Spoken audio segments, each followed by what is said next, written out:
wa kanuni za uchaguzi na kanuni za maadili ya uchaguzi, na tumeona mapungufu makubwa.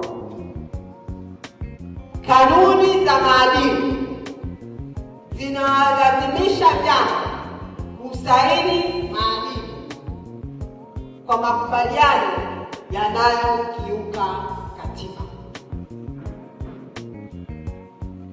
kwamba chama ambacho hakitasaini kanuni ya maadili hakitashiriki uchaguzi. Hii ni kuwanyima haki wananchi wa Tanzania kushiriki uchaguzi. Hii ni uvunjaji wa wazi wa haki za kisiasa, kwamba kila Mtanzania ana haki ya kushiriki uchaguzi, haki ya kuchaguliwa kama mgombea, haki ya kuwa mgombea na haki ya kupigiwa kura.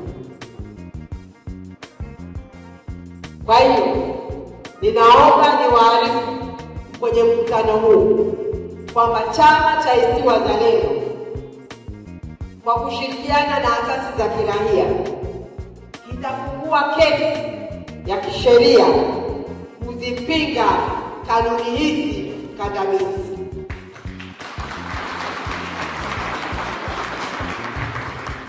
Tunasema tutatumia kila njia ya kisheria na ya amani kupigania haki ya Mtanzania.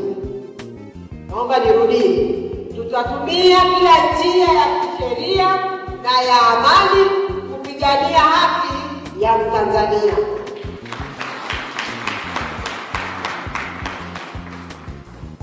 Na zaidi ya hayo, tumeendelea kuhimiza na tunaendelea kuwahimiza Watanzania wote kujiunga na sisi kwenye mapambano haya.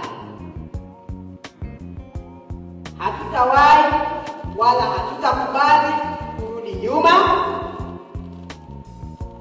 kwenye zile chaguzi tunazozisimulia kila siku, 2019, 2020, 2024, ambao chaguzi hizi zilikuwa ni aibu kwa taifa letu. Tumechoka na viongozi ambao wanaingia madarakani kwa wizi wa kura na jeuri, na sasa ni wakati wa kupata viongozi wanaochaguliwa na kura za wananchi.